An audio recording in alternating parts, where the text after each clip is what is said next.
Hey, well, good morning. Are you excited to be here? I am. I just love church. I know. Yeah, we can clap.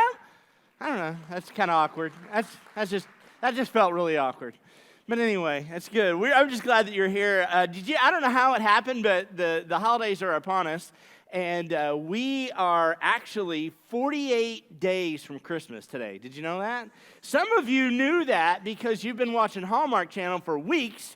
And you know how that story goes, some rich business guy from the city, we'll call him Christopher, has car trouble in a cozy little town called Snowflake, and he bumps into Sarah, who owns a local bakery and has a faithful dog named Rudolph. And Christopher works for a land developer that wants to bulldoze snowflakes and kick the orphanage out. And so Christopher ends up helping Sarah make gingerbread cookies at the local bake sale, and they save the town and the orphans at the last moment on Christmas Eve while gentle snow falls, right? I think I just threw up in my mouth a little. But some of you have been watching way too much Hallmark Channel. I know that. Trust me, I have to every now and then, like Rachel, if she beats us to the TV, it's over. We just got to watch Christmas Hallmark movies. But anyway, in all seriousness, anybody have their Christmas shopping done? I figured there'd be. Oh, yes, I see that hand. Yeah, okay. We're going to have to ask the ushers to go ahead and escort you out because, no, we're just aggravated. But, anybody have their Christmas tree up?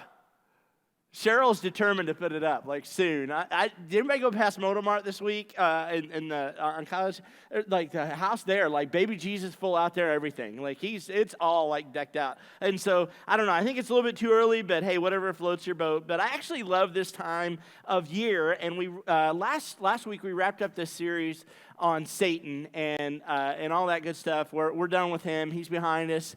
We're done. And now we're looking forward to what is the most amazing time of the year in the holidays and Christmas and everything that it means. I actually love this time of year. And so I think one of the many areas that Satan fights us on, though, is in the area of selfishness. We don't intend to be selfish. We probably don't look at ourselves and think that we are selfish. And if you had to answer a question about yourself, you'd say, well, I'm not really selfish. But I think in some of the ways, Satan fights us on that, and it's very subtle. And we don't intend for it to be really selfish, but we just naturally drift toward what is best for us, don't we? This is, I'm not really feeling that, or I don't really want to go there. I don't want to do that. I don't want to, and it just really becomes, I know I am. I get very selfish in what I want, what I like, and what's comfortable for me. And I read a quote this week. It said, so often our lives can get caught up in self-gratification and constant pursuit of our own happiness. Yet when our head hits the pillow at night, we're left feeling unsatisfied and wondering what's missing. And so this time of the year, always this time of the year, for some reason, we tend to be less selfish, don't we? We tend to begin to think about the blessings that we have, what God has given us, how blessed we've been over the past year. For whatever reason, we tend to drift that way. It's a natural progression this time of the year. And generally, most people get more generous this time of year. It's a fact. And so we are kicking off Be Rich today. It's not anything new. It's something we've done for the past several years. And if you're new to Salem, or if you're new to Salem Grace and you're new to this church, you're wondering, okay, what is Be Rich? And really, it's just a moment that we take to really focus on a few things: giving, serving, and loving the people in our community. And so what we do is and it's really based on a scripture out of 1 Timothy chapter 6, verse 18, and it says this: tell them to use their money to do good. They should be rich in good works and generous to those in need. Always be ready to share with others. And so it's really the foundation of Be Rich, and what we do in this campaign that we do this time of the year is founded in that scripture. And we feel like that it involves us giving, serving, and loving the people of our community. So it's just something that we've always done. And if you're a veteran around here, you know that we've done that in the past years. And I want to talk a little bit about that today. But I think if we get what Paul is saying here in 1 Timothy chapter 6, verse 18, verse 19, he says, by doing this, the following verse, he says, by doing this, they will be storing up their treasure as good foundation for the future, and that they may experience true life. So what Paul is saying here is we tend to make all kinds of plans for the future. Some of you, we have retirement accounts. We know what we're going to do.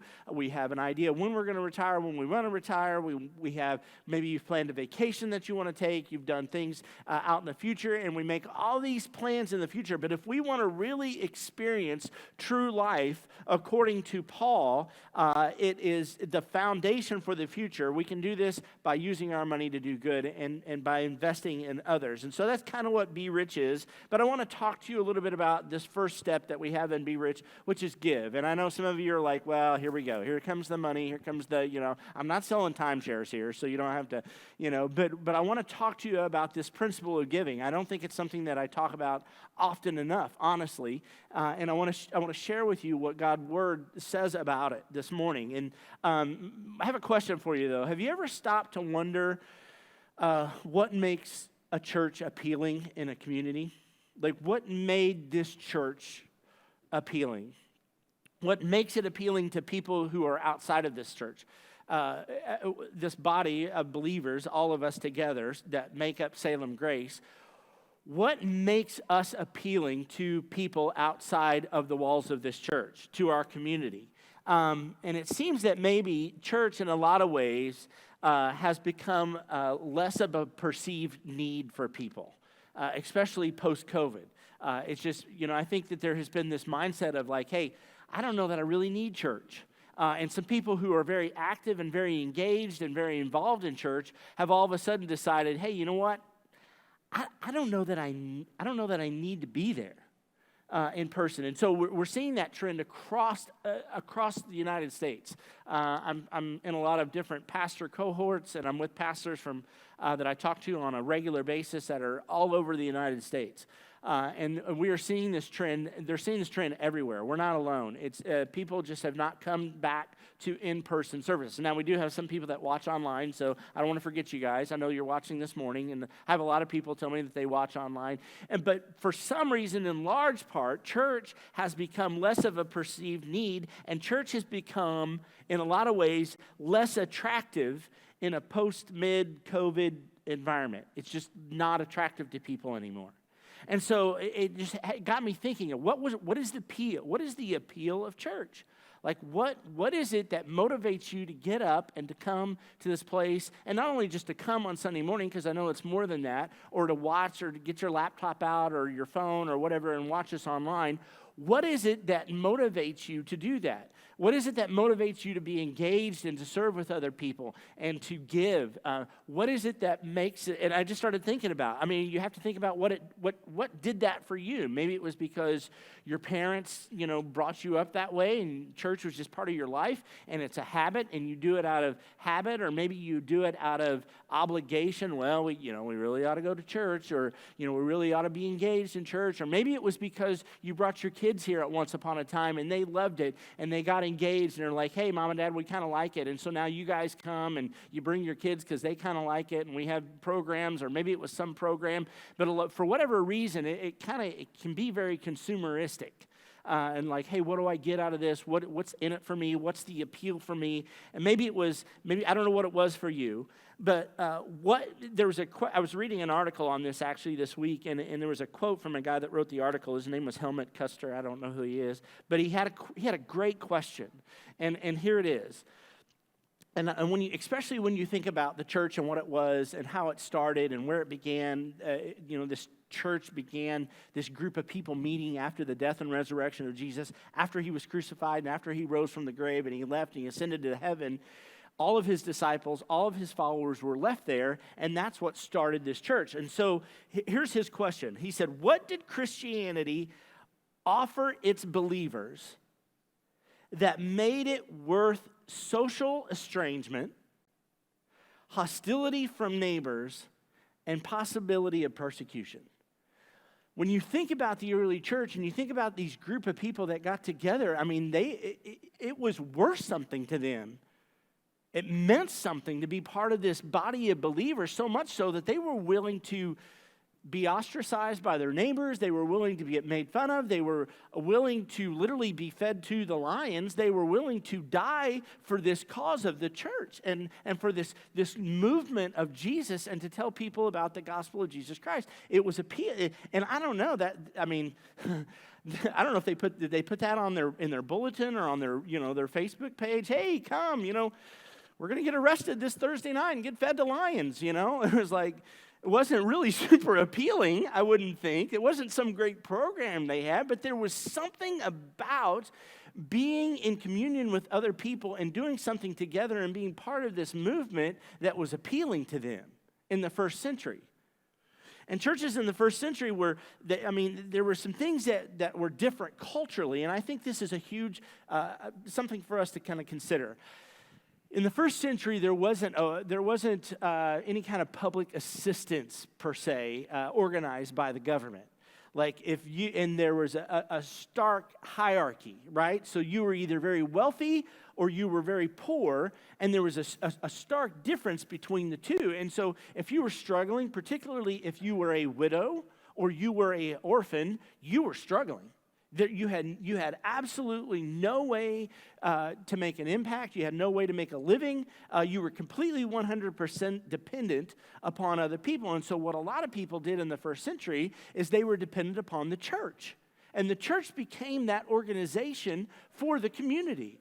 It was a place that people could come and get fed. It was a place that they could come and get help. If you were a widow or you were an orphan, you could feel accepted and loved and protected and provided for by the church. And I think because of where we are in society, we've kind of lost that. And instead of people coming to the church looking for that, they go to government or they go to agencies, or our government has stepped in and provided some of those things. And so the message of the gospel also was good news. It was actually this message of hope that, hey, even though you're poor, you're on a level playing field. God doesn't matter. God doesn't care if you're rich. God doesn't care what you have or what family you were born into. And so this message of hope, it sparked hope in people's lives when they were living in if you were in the bottom of the rung, you were on the bottom of the rung socially. And so the church was responsible for delivering this message, but also delivering assistance. And so Acts 2, chapter 44, you get a really clear picture of what the early church was like in Acts chapter 2, if you want to go read that sometime this week. It says this in verse 44 of that chapter 2. And all of the believers met together in one place, and they shared everything they had. When they met, it wasn't like they were checking a box to like, hey, I went to church, I'm going to check that box. They met for a purpose of connecting with other people. They were here to connect with each other. They were here to, hey, what can we do? Let's pool our resources. Let's figure out how to help each other. Let's figure out how to help our community and the people around us, our neighbors. And, hey, I saw this orphan kid. It was like a meeting. It was like, hey, we came together, we talked about who can we share this good news with, and it was this process. And so so there was something irresistible about Jesus and the early church, and I believe it had everything to do with Jesus and the message that he had for them. It said in verse 45, they sold their property and possessions, and they shared the money with those in need. What if it is Christ? I just had a thought. What if it's Christ working through our generosity that is the key in 2021 to changing how our culture sees the church today? Because I think right now our culture doesn't have a great image of the church and religion and Christians per se. What if we now more than ever, maybe Be Rich more than any time ever before, has an opportunity for us to change the image that culture has through our generosity and God using our generosity to impact our culture with the good news. It's interesting when you start talking about generosity and you start talking about giving, people are like, oh boy, here it comes, I don't want to. get a little bit nervous. But here's the thing. So I was a psych major in college, and so I kind of I'm interested in the psyche behind what drives people and what makes us do the things we do and all of that. And there's been some interesting study on generosity that I wanted to share with you. There's a lady by the name of Sarah Conrath. She's an associate professor of philanthropic studies at the Lilly Family School of Philanthropy at Indiana University. That's a big title, okay? But she studies this for a living. In other words, she's an expert on this subject of generosity. And she says this, I thought this was interesting. There's a recent study that confirms that people who are perceived as more attractive are more likely to give, and givers as seen more attractive. Can you believe that? So in other words, new research has found that more attractive people are more likely to be givers. Isn't that interesting? That perhaps being generous could be the next beauty trend. Like if you want to be perceived as attractive, be incredibly generous. And what a great image for our church, right? If we want to be seen as an attractive place, if we want to be seen as the kind of church that cares, let's be incredibly generous. It's interesting. It has long been known that giving can have positive effects on a person who is giving, such as an increase in happiness, in confidence, and in physical health. Did you know that? Maybe it is true that giving really is better than receiving. And so I want to talk to you a little bit about just that generosity. We know that the church in Acts chapter 2, they met daily. They were concerned about their neighbors and their community, and they put their money together and used it for good. And then when they did that, in Acts chapter 2, verse 47, here's what happened. And each day the Lord added to their fellowship those who were being saved. I think when we become incredibly, outrageously generous, that is attractive to people. And that is attractive to especially those people who don't know Jesus. And it gives us an incredible opportunity to share the good news and the hope of the gospel of Jesus Christ. I believe that wholeheartedly. And so here's what I know about giving. I've recently been trying to stray away from the term Christian, right? And talk about being a follower of Christ instead of saying, hey, being a Christian. Because I think a lot of people consider themselves Christians, but I think being a Christian and being a follower of Christ are two different things. And I believe that when you follow Christ, what that implies is that there is some sense of obedience to what Christ's teaching was. Like when you read it, we go, okay, he said that, I'm going to do that. So it means being a follower of Christ. And so I've been looking at, anybody follow instructions like I wanted to be like my dad. Growing up around my dad, he could fix absolutely. I never saw anything that my dad couldn't work on or fix. Like TVs, and I know that was a big deal back in the day. VCRs, he would people would bring him his VCR, or bring him a TV, or bring him a car, or bring him a refrigerator, or their air conditioner broke down. And my dad was constantly working on stuff. My entire life, he fixed everything around our house. Most of the stuff that we had in our house were stuff that people had thrown away that he picked up and fixed. And I mean, our TV was that way. I remember one time he traded a TV for a car, and that was a car we had. It was relative. It was like we painted it with Walmart spray cans, but it ran and we drove it. But he constantly, and when he was working on stuff, did anybody ever have to hold the flashlight for your dad growing up? Anybody have to do that? Did anybody ever get that right? I don't think I ever, because you'd be holding the flashlight and you'd be like, oh, look at that, My dad would get so frustrated with us. He would get so aggravated. And I think sometimes following Christ is like that. We want to follow Christ. We want to follow instructions, but then sometimes we're just like, oh, there's that, And we go off and we do this other different thing. So giving and being generous are two different things. And you cannot, hear me this morning, you cannot call yourself a follower of Christ and not be giving. I'm just going to let that settle. You cannot call yourself a follower of Christ and not be giving regularly. It's part of what he's called us to do. It's called being obedient. It's called being a follower of Christ. And I want to tell you a story about a church that's actually in this passage here. Let me read it here real quick. It's a story of a church in Macedonia. And here's where it says. It says, this passage of Scripture starts in verse 8. Now I want you to know, dear brothers and sisters, and this is Paul speaking to this, he's talking to this group of people, and he's telling the story about this church in Macedonia. He says, now I want you to know, dear brothers and sisters, what God in his kindness has done through churches in Macedonia. So in 2 Corinthians chapter 8, verse 1, here's where we see Paul talking to the Corinthians, and he's telling them this story about this church in Macedonia. He's like, hey, listen, here's what I want, and he's really talking about giving. He's like, here's what I want you to know happened in Macedonia. Here's what this church did in Macedonia.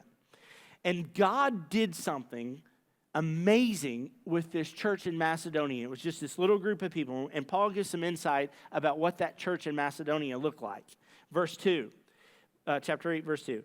They are being tested by many troubles, and they are very poor. This reminded me, like there's this video that we watch from time to time, and this little girl, and it's kind of their social media people. And they have this little girl, and her name is Abby, and she's very flamboyant, very, and so and they always film. Her parents film their interactions with Abby and post it on social media or whatever. And so they have this big following. And one time the dad was with Abby, and he was playing with her toys, and they had this little store set up in her bedroom, and she was selling some of her toys to her dad. And he's like, and she gave him the price, and he was like, oh, that's really cheap. I really figured those toys would be worth more than that. And she's like, well, they are, but you look like you're poor. And so I didn't want to charge you up. That was Macedonia. They looked poor, they were poor, they were struggling, they had a bunch of troubles financially, and that just reminded me of that. But he said, but they are also, not only are they poor and they're struggling, but it says that they are also filled with abundant joy, which has overflowed in rich generosity. They were poor, they didn't have much, they were struggling. There were things going on in their life, but they were abundant with joy, which has overflowed in rich generosity. Let's go on in verse 3. He continues to tell about this story. This is a cool story. It says, for I can testify that they gave not only what they could afford, but far more. In other words, they looked at what they could afford, and they did it out of their own free will. Nobody was forcing them. They didn't do it out of coercion. There wasn't somebody preaching a message, and then they did it out of guilt. They were just like, hey, they looked at what they could afford, and they were poor. They didn't have much, and they took it to the next level, and they did it of their own free will. They did far more. They gave out of sacrifice. Sometimes giving isn't easy. It's called sacrificial giving. It means looking at it and going, wow, I can't really afford that, but I really feel like God is doing this, and I want to be a follower of Jesus, so I'm going to do what he tells me to do and trust him. That's what it means. Verse 4, pay attention. And Paul talks about what they did. This church in Macedonia didn't have much. They were poor.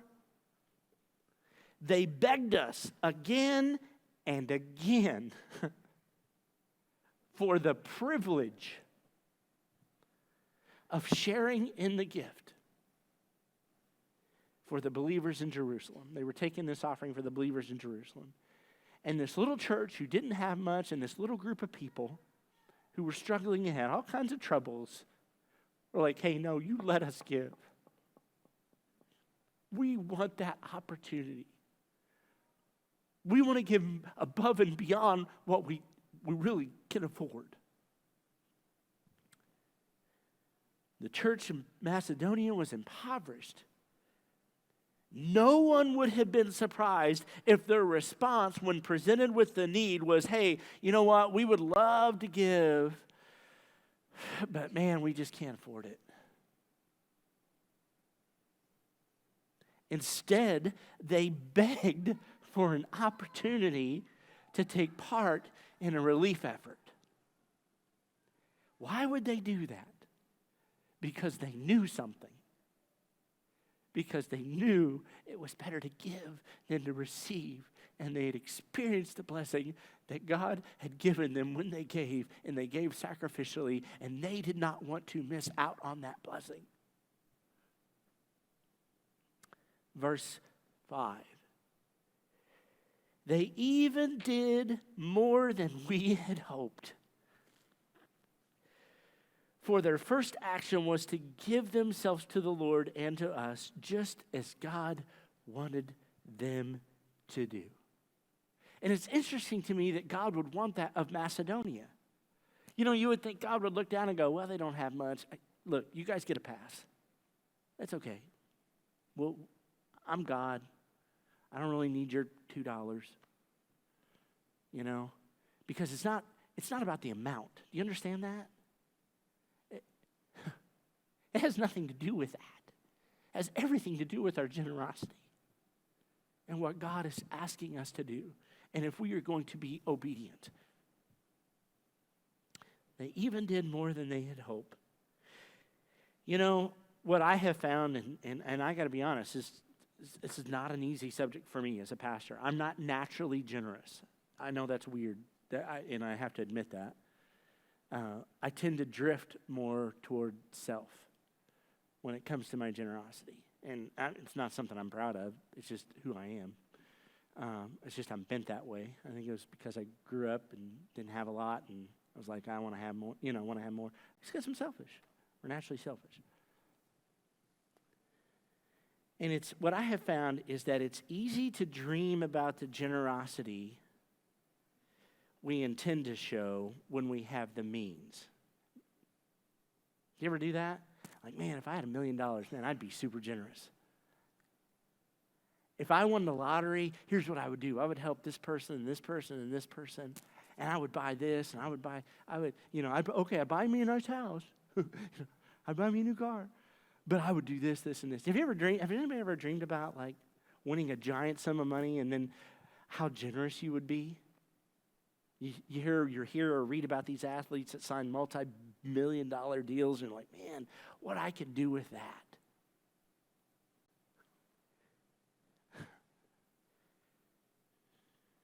The truth is, God cares more about my $5 I have today than the $100 I intend to give tomorrow when I have it. He cares more about that. When we can look at our time and our resources through the eyes of opportunity, like the church in Macedonia did, instead of through the veil of limitation, there's no end to what God can do with what we give. Do you understand that? Craig Rochelle, he breaks it out in two categories. One is a scarcity cycle. Some of us live in the scarcity cycle, which says, hey, I'm never going to have enough. I don't have enough. I'll give when I have this much, or when I have this paid off, or when I get to this point, then I'll start giving. That's the scarcity cycle.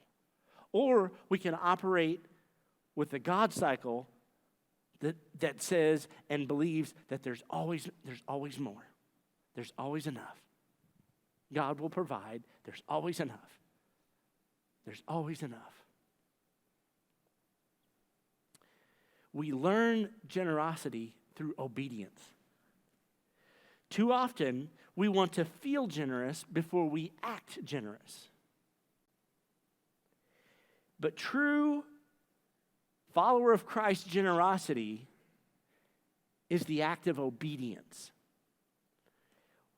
We have to behave generously first, and then the feeling will follow. And we'll see God's faithfulness in meeting needs through us while supplying our own need. I believe that. And I'm telling you, for people who have figured that out, and let me tell you, if you're there sitting going, well, you don't know my situation, you don't know what I can afford, I can't really, you can't, there are people that I've talked to that have made that connection and started giving on a regular basis and has changed everything.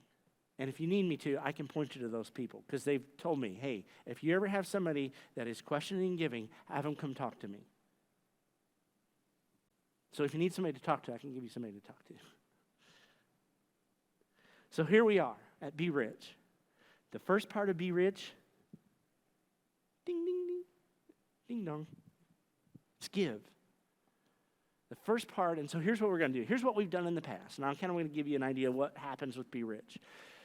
So typically, there's a couple different things. I think giving is twofold. I think there are these events type of things where we give, but then there's your personal tithing and offering, which is different. This is above and beyond that, okay? This is above just your regular tithing. This is something different that we're asking you to do as we move into December and through the end of this year. It's something that we've done for the past several years, and one of the ways that we want to do that is to be outrageously generous in our community. And so we take this money that we raised during Be Rich, through the Be Rich offering. Again, it's above and beyond your normal giving. It's above and beyond your normal tithe and offering. You should still continue to be able doing that on a weekly or regular basis. But what we're doing is we ask you to give a fixed dollar amount. It's a one-time gift, okay? We take every red cent of that and give it away. We don't keep. None of that goes to pay the light bill. None of that pays for stuff we're doing around here. None of that covers what we raise during Be Rich with this one-time gift. We take the entire dollar amount and we give every red cent of it away in our community. And we find ways to do that. We try to find creative ways to do that. And so last year, even 2020 was a tough year. We've had big years. And again, it's not about the amount. I don't really care about what we raise as a total. But last year we raised $15,064.34. That's what we raised. And we gave every red cent of that away. And here's where it went to last year. We blessed 9 foster families. We bought tacos for medical professionals and teachers. That's fun. And then we supported 5 different non-for-profit organizations in our community. We purchased hams for the food pantry. We funded bread and fish fund. We did random acts of kindness, which is gas and grocery cards. We gave money to our high school students. We also do the Christmas Child Operation Christmas Child this year, and we're also doing Candy Cane Project this year, which goes to help families with small children, but this is something completely separate. And so what we're asking you to do this year is I'm more concerned that we have 100% participation than whether or not you can give. But the dollar amount that we're asking you to give, it's a one-time gift of $39.95, okay? Why $39.95? Just because it sticks in your head. So $39.95. But here's what you get. You get a blessing from God, okay? But we're asking you to give a one-time gift of $39.95, and we will take every red cent of that when we wrap up Be Rich at the end of this month. We will take every red cent of that and give it away in our community.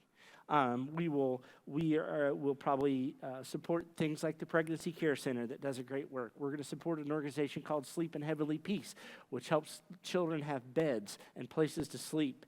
We're going to give money to the Salem Foundation, which helps people throughout the year meet needs around their medical utilities, you name it, housing, all kinds of things. We have people in our church that sit on that board and partner with us very, very closely. We're gonna hope to give some money to our high school that provides actually gift cards for students who need things like shoes and basic necessity items that they don't have. And so what we do is we give the high school gift cards, and then they actually purchase those things when a student has a need throughout the year.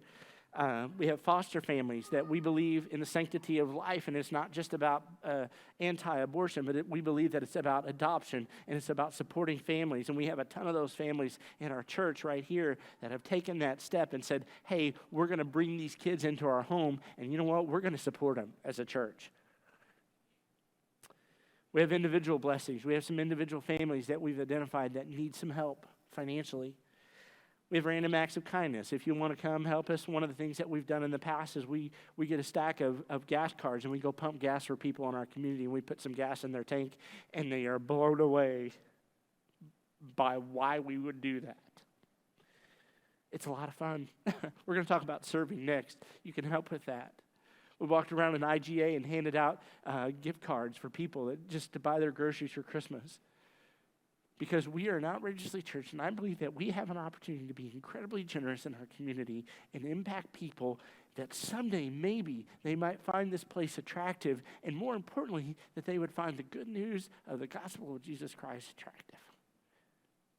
And at some point in time, maybe you or maybe me will have an opportunity to sit down and say, now, why would you do that? And we could say, because of this guy named Jesus who changed my life. Let me introduce you to him. And then maybe next year we can just baptize a bunch of people in 2022 that accepted Christ through our generosity. We're just going to ask that God blesses it. We don't do this so that we can pat ourselves on the back and feel good about it. I just believe this is what God has called us to do. And so whatever we raise this month during Be Rich, we're going to do that. So, now, there's that. So we have a lot of ways that you can give. You can give through your normal tithes or offering. We ask this Be Rich program is something that's completely separate. There's a lot of ways to give here at Grace Church of the Nazarene. All of these ways you can actually find through our website, or you can download the app, or you can just write a check and drop it in the gold buckets. There's a lot of different ways that you can give. Get a hold of Kathy, get a hold of somebody in the office. We'll help you designate where your funds need to go if you're going to do that. If you want to, please designate it for Be Rich, your $39.95. You can give in your normal tithes and offering. One of the other things that I want to just share you that's pretty exciting around this place, and one of the ministries that we have in our church, and this is completely separate than Be Rich. We're not going to take any Be Rich money and put it toward this, but I want to make you aware of this opportunity as well while we're talking about giving.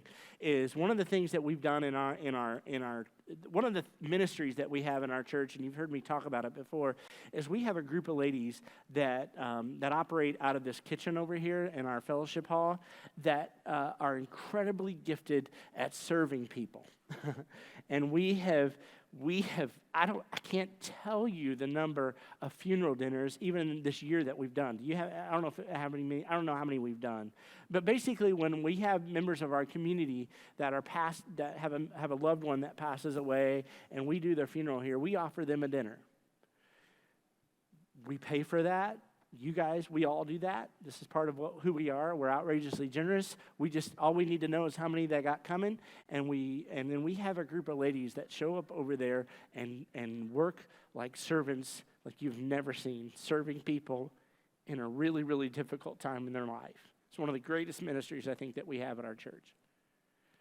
And so one of the opportunities that we've had is part of this place is that kitchen was built in 1976.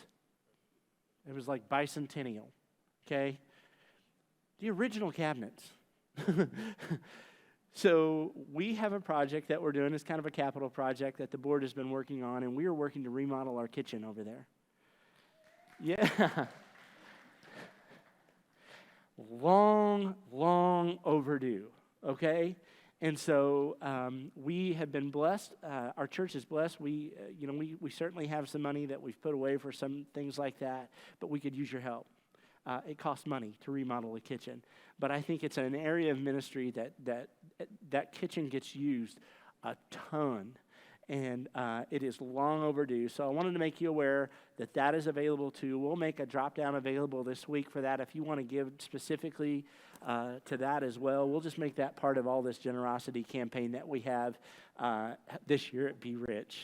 But I'm so grateful. This church is phenomenal. You guys, I hesitate preaching on giving sometimes because you guys are such great givers. We really have an incredibly generous church, and I'm so proud to be your pastor and to pastor such an incredibly generous people that called Salem Grace Church in Nazareth. I want to leave you with this last passage. It says this, 2 Corinthians chapter 9, verse 7 and 9. It says this.